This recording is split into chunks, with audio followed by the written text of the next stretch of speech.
সুখবর, অবশেষে হাজারো জল্পনা-কল্পনার অবসান ঘটিয়ে কার্যকর হচ্ছে নবম পে স্কেল, ঘোষণা দিলেন তারেক রহমান।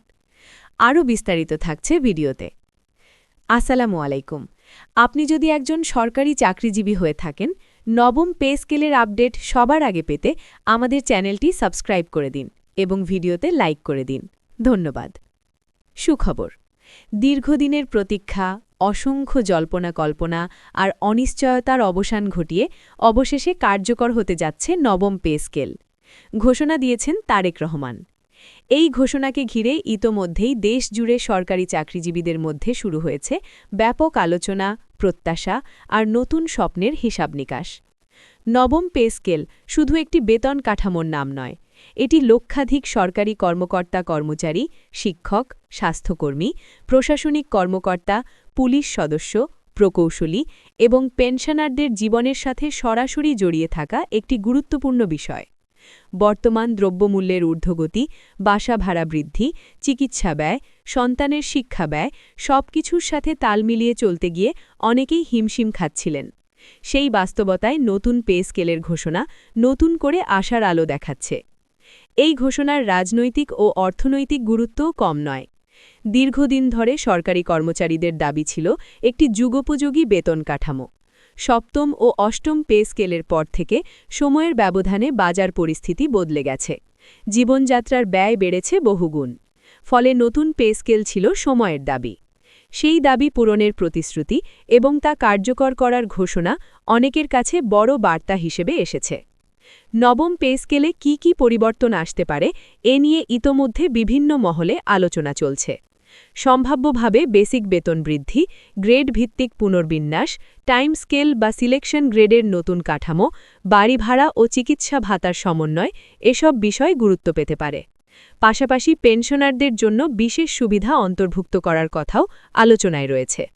সরকারি চাকরিজীবীদের একটি বড় অংশ দীর্ঘদিন ধরে দাবি করে আসছিলেন যে বর্তমান বেতন কাঠামো বাজার বাস্তবতার সাথে সামঞ্জস্যপূর্ণ নয়। বিশেষ করে নিম্ন ও মধ্যম গ্রেডের কর্মচারীরা সবচেয়ে বেশি চাপে ছিলেন।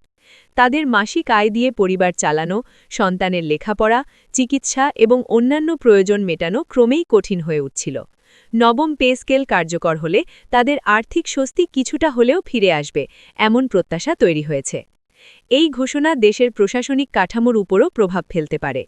বেতন বৃদ্ধি কর্মচারীদের মনোবল বাড়ায়, কর্মস্পৃহা বৃদ্ধি করে এবং সেবার মান উন্নত করতে সহায়তা করে, এমন মতামত অর্থনীতিবিদদের। সরকারি সেবার মানোন্নয়ন এবং দক্ষতা বৃদ্ধির জন্য একটি কার্যকর এবং প্রণোদনামূলক বেতন কাঠামো অত্যন্ত গুরুত্বপূর্ণ। একই সাথে প্রশ্ন উঠছে, নবম পে স্কেল কার্যকর হলে সরকারের উপর আর্থিক চাপ কতটা বাড়বে? বাজেটে অতিরিক্ত কত বরাদ্দ প্রয়োজন হবে? অর্থনীতির বর্তমান অবস্থা বিবেচনায় এই ব্যয়ভার কিভাবে সামাল দেওয়া হবে? এসব প্রশ্নের উত্তর নির্ভর করবে চূড়ান্ত কাঠামো, ধাপে ধাপে বাস্তবায়ন পদ্ধতি এবং রাজস্ব আয়ের সক্ষমতার উপর। পেনশনারদের জন্যও এই ঘোষণা বিশেষ তাৎপর্যপূর্ণ। নতুন পে স্কেল কার্যকর হলে সাধারণত পেনশনও পুনর্নির্ধারণ করা হয়। ফলে অবসরপ্রাপ্ত সরকারি কর্মচারীরাও বাড়তি সুবিধা পেতে পারেন। যারা বহু বছর রাষ্ট্রের সেবা দিয়েছেন তাদের জন্য এটি সম্মান ও স্বীকৃতির একটি অংশ হিসেবে বিবেচিত হতে পারে। নবম পে স্কেলের আওতায় গ্রেড সংখ্যা, বেতন স্কেল পুনর্গঠন, ইনক্রিমেন্ট হার বৃদ্ধি, পদোন্নতির সুযোগ এসব বিষয়েও নতুন করে আলোচনায় এসেছে। অনেকেই আশা করছেন দীর্ঘদিন ধরে স্থবির হয়ে থাকা পদোন্নতি প্রক্রিয়ায় গতি আসবে এবং দক্ষতা ও অভিজ্ঞতার যথাযথ মূল্যায়ন হবে। এছাড়া শিক্ষক সমাজের প্রত্যাশাও অনেক। সরকারি ও এমপিওভুক্ত শিক্ষকদের বেতন কাঠামো যদি সমন্বিতভাবে পুনর্বিন্যাস করা হয় তবে শিক্ষা খাতে ইতিবাচক প্রভাব পড়তে পারে। শিক্ষার মানোন্নয়নে শিক্ষক সন্তুষ্টি একটি গুরুত্বপূর্ণ উপাদান, একথা বহুবার উঠে এসেছে। স্বাস্থ্য খাতের কর্মীরা, বিশেষ করে নার্স ও টেকনিশিয়ানরা দীর্ঘদিন ধরে দাবি করে আসছেন ঝুঁকি ভাতা ও বিশেষ ভাতার সমন্বয়। নতুন পে স্কেলে এসব বিষয় অন্তর্ভুক্ত হলে স্বাস্থ্যসেবার মান ও কর্মপরিবেশ উন্নত হতে পারে। নবম পে স্কেল বাস্তবায়নের ক্ষেত্রে একটি গুরুত্বপূর্ণ দিক হল স্বচ্ছতা। খসড়া প্রণয়ন, স্টেকহোল্ডারদের মতামত গ্রহণ, বাস্তবমূলক হিসাব নিকাশ এবং ধাপে ধাপে কার্যকর করার রূপরেখা এসব বিষয় স্পষ্ট করা হলে ভ্রান্তি কমবে এবং আস্থা বাড়বে।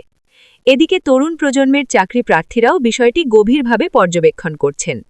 নতুন পে স্কেল সরকারি চাকরিকে আরও আকর্ষণীয় করতে পারে, ফলে মেধাবীরা আবারও সরকারি সেবায় আগ্রহী হতে পারেন, যা দীর্ঘমেয়াদে রাষ্ট্রীয় ব্যবস্থাপনায় ইতিবাচক প্রভাব ফেলবে। অর্থনীতিবিদদের একটি অংশ মনে করেন, বেতন বৃদ্ধি কেবল ব্যয় নয়, এটি একটি বিনিয়োগও। কর্মচারীদের ক্রয় ক্ষমতা বাড়লে বাজারে চাহিদা বাড়ে, যা সামগ্রিক অর্থনৈতিক কর্মকাণ্ডকে গতিশীল করে। তবে একই সাথে মূল্যস্ফীতি নিয়ন্ত্রণের বিষয়টিও সমান গুরুত্বপূর্ণ। নবম পে স্কেল কার্যকর করতে গেলে একটি বাস্তবমূলক সময়সূচি প্রয়োজন। একবারে পুরো কাঠামো বাস্তবায়ন নাকি ধাপে ধাপে, এই ডিসিশনও গুরুত্বপূর্ণ। ধাপে ধাপে বাস্তবায়ন করলে আর্থিক চাপ কমানো সম্ভব হতে পারে। সরকারি কর্মচারীদের সংগঠনগুলো ইতোমধ্যেই ইতিবাচক প্রতিক্রিয়া জানাতে শুরু করেছে, তবে তারা চূড়ান্ত প্রজ্ঞাপন ও গ্যাজেট প্রকাশের অপেক্ষায় রয়েছে, কারণ আনুষ্ঠানিক কাগজপত্র ছাড়া কোনো ঘোষণা বাস্তবে রূপ নেয় না। সব মিলিয়ে নবম পে স্কেলের ঘোষণা একটি বড় রাজনৈতিক ও প্রশাসনিক বার্তা বহন করছে। এটি শুধু বেতন বৃদ্ধি নয়, বরং একটি সমন্বিত প্রশাসনিক সংস্কারের সূচনা হতে পারে, যদি পরিকল্পনা ও বাস্তবায়ন সঠিকভাবে করা হয়। এখন সবার দৃষ্টি চূড়ান্ত কাঠামো, বাস্তবায়নের তারিখ এবং নির্দিষ্ট সুবিধাসমূহের দিকে।